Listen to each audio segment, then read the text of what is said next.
It's too easy to overload, 'cause life is an open road.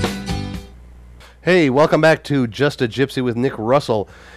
We, in our never-ending quest for good RV-friendly and enjoyable RV destinations, our destination for this week is good old Washington, D.C. It's sort of the classic. I don't think that there's anyone in the United States should go there at least once in their lifetime. It's sort of that bucket list kind of locale, isn't it?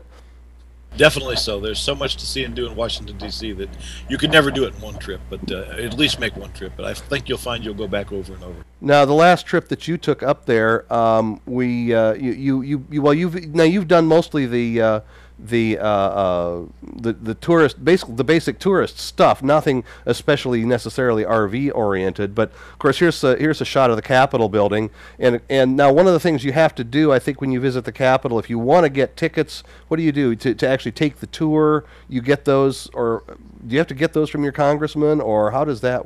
There's a couple of different things you have to do. Ways, but you have to prepare ahead. You can't just show up at the door and want in. No, no. And I've contact your congressman or your representative. Right. Quickest and easiest. Yeah, one of the times that we went there, we sort of showed up, and they had actually kind of goofed up.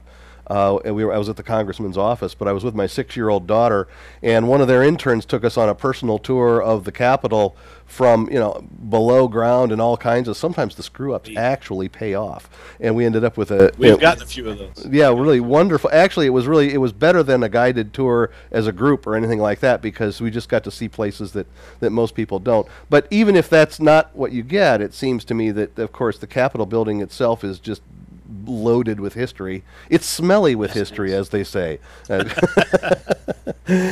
so the Capitol, of course, is the one location, and everything it's pretty accessible with an RV. Say if you're there with a mini motorhome, for example, or a motorhome, can you get around fairly well, or is that something where you may need to think about the transportation issues, because they do have a good subway system. You don't want to drive anything into D.C., even a car. It's possible. The subway system there and the transit system is so good that there's no reason to even attempt it. That's right. Yeah. We usually park at we stay at Cherry Hill Park usually, or you can stay at Greenbelt Park or one of those. But Greenbelt, you can get on the subway and ride right into town, and everything you want is right there. And those two parks are really close to the they're close to subway stops, I assume.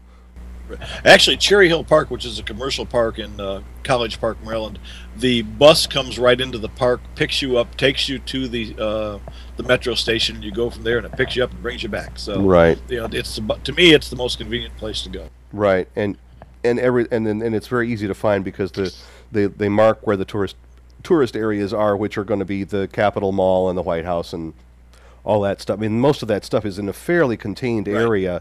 Right. I mean, Arlington is out, but there's subway stop going out to Arlington too, which is very impressive. This is just a shot of the Lincoln Memorial from your last trip, which if you have not seen that, of course, there's no sense of scale here. About how tall is a man against this? Not even to the top of the base there, I don't believe. So no, you're talking. Not to the top of the base. It's a massive thing and very, very impressive, and I had a great experience there myself with that. Of course, a stop for my generation and your generation, of course, is this one. The Vietnam Wall, yes. Yeah. Very cool. It's moving, and they've added. There's a couple of additional elements to that right now. Isn't there one for the? Isn't there a statue that is part of that or next to it that celebrates the women that were involved in the medical end of it? They have two statues there. One of some Vietnam vets, and also one of the nurses and the women who served in Vietnam. Which there were very many of them who served. It wasn't a guy's war. We couldn't have done it without them. That's right. That's true. Soldiers.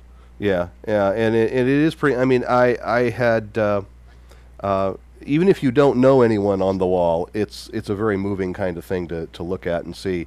Just realizing 56,000 names. Right. Yeah. You can't. It's right there to tell you. Of course, the White House. Now that's a tour that you also have to plan ahead for. And yes, you do. Yeah. And it's one of those. It's a little tricky, isn't it? Because sometimes you can think you've got a ticket, and then things change. You may or may not be disappointed if that's the only thing you're going for. Is that true? It is, but there's so much to see and do in Washington D.C. that it's like anything about the RV lifestyle. If you're flexible and something gets canceled or something happens, there are 25 other things you can walk across the street. That's true. That's true. Of course, my favorite thing, and we don't have a photo of it here. One of the best things in D.C., of course, is to me is the Ford's Theater restoration. And which is Ford's Theater being where Lincoln was assassinated. We have never gotten to see that. Every time we've gone, there's either been a restoration or there's been something in progress there. So we've been in the museum on the first floor, the little display they have, but we've never gotten to actually see the theater. Oh, the upstairs area. Yeah, of course it was damaged and it collapsed at some point. What's there now is the shell of the building, but it's all been rebuilt inside and with some elements from the original construction. But it's a very, very exact recreation of the original theater. Right. And again, it brings that history to life. It's same thing we were talking about with the Abilene Museum that you were mentioning, the Frontier Texas. It really brings this kind of thing to life. So. Let's see if we have anything else on DC. No, I don't have any. I was looking for more pictures, but sure, that's and it's RV easy. It isn't the place where you don't drive in with an RV, but it's so easy to get around that's where you camp is very simple. It's not hard at all, and wear comfortable walking shoes and be prepared for that, and you'll be fine. Oh yeah, yeah. Of course, we didn't even touch on the Smithsonian, which is, of course, that's walking shoes plus.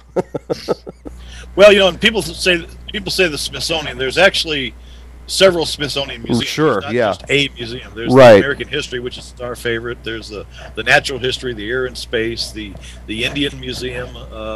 They're all part of the Smithsonian complex. Right. Yeah, the Smithsonian is essentially mostly along the Capitol Mall there. And yes, it is. But again, yes, but given the fact, yes, the mall ain't a short trip to walk from one end to the other. So, but usually you'll go to one building and you can spend most of a day in any one of those specific museums. It seems to me. Oh, easily. We've been to the the American History Museum 2 or 3 times now. Yeah. And have never been able to see it all. So DC, put it on your bucket list of RVing destinations, and make sure you get there at least once in your lifetime. It's an important historical resource, historical destination, and it's a lot of fun. It's a lot of fun. So yes, it is a lot of fun, a lot to see and do. Right. We'll be back with more of Just a Gypsy with Nick Russell. Stay with us. For more TV like this from the world of RVs, head to rvnn.com.